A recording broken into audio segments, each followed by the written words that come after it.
श्री कृष्ण भगवान की जय हो। साथियों, आज मैंने अपना दूसरा अध्याय पूर्ण किया है भगवद गीता का, और आप लोगों के साथ और सहयोग ने मुझे श्री कृष्ण भगवान के साथ जुड़ने में इतनी शक्ति दी है, उसका मैं आप लोगों के लिए धन्यवाद देता हूँ। जैसे हम लोगों ने पहले अध्याय में देखा था कि जहाँ धृतराष्ट्र संजय से पूछता है अपने पुत्र और पांडवों के पुत्र के बारे में, वो बताता है अपनी सोच और शंका और अपने पुत्र मोह को, जिसमें वो वहाँ भी चाहता है कि उसका पुत्र विजयी हो, जिसमें वो अधर्मी था। और उसके बाद में जहाँ दुर्योधन अपनी सेनाओं के बल और शक्ति का प्रमाण देता है, वहीं उसी रणभूमि में पहले अध्याय में अर्जुन अपनी दुविधा श्री कृष्ण भगवान के समक्ष प्रकट करता है, जो उनके सारथी रूप खड़े हैं।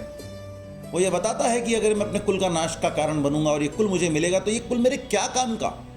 अगर मेरे संस्कार खो दूंगा तो मेरे कुल को मार्गदर्शित कौन करेगा? वैसे ही जब दूसरा अध्याय शुरू होता है, उस दूसरे अध्याय में श्री कृष्ण भगवान उससे सर्वप्रथम कहते हैं कि देख, ये दुविधा में मत पड़, तेरे शस्त्र उठा और युद्ध कर। लेकिन वो युद्ध करने से मना कर देता है, वो अपनी दुविधा और प्रकट करता है। तब श्री कृष्ण भगवान उसे आत्मचिंतन कराते हैं, उसे शरीर और आत्मा का ज्ञान देते हैं कि आत्मा क्या है, शरीर क्या है, युद्ध क्या है और प्रमाण क्या है। कर्म कर, फल की इच्छा ना कर। क्यों? उसकी वजह है, हम कर्म करने के पहले अपने फल की इच्छा करते हैं। वो कर्म होंगे नहीं होंगे हमें नहीं पता। जहां धृतराष्ट्र को यह डर है कि मेरा पुत्र हारेगा या नहीं हारेगा, वहां अर्जुन को यह डर है कि मैं अगर इनका वध कर कर ये प्राप्त भी कर लूंगा तो मेरे ये किस काम का? ये कहानी नहीं है, ये ज्ञान है। और आज के दिन, आज के इस युग में भी हमारे इर्द गिर्द कितने धृतराष्ट्र घूम रहे हैं, कितने युधिष्ठिर, कितने कर्ण घूम रहे हैं, वो हमें नहीं पता। आप खुद अपने स्वयं आत्मचिंतन करें और इस यात्रा में अपने आप को ढूंढें। आपके जीवन में आपके सारथी को ढूंढें। आपके जीवन में आपको युधिष्ठिर मिलेगा, आपको आपके जीवन में दुर्योधन मिलेगा।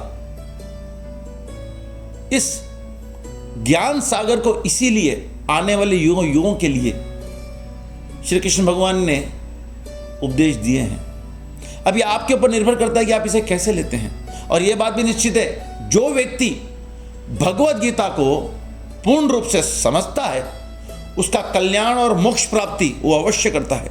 लोग कहते हैं कि जब किसी की मृत्यु होती है तो उसकी आत्मा को शांति मिले, मोक्ष प्रदान करे।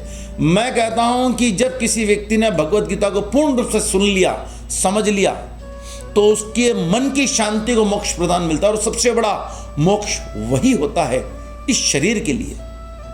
आत्मा की मोक्ष प्राप्ति तो परमात्मा में लीन होने ही वाली है।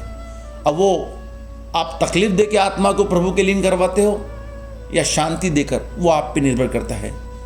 तो इसी के साथ मैं फिर आपसे मिलता हूं तीसरे अध्याय के पहले श्लोक में। बोलिए श्री कृष्ण भगवान की जय।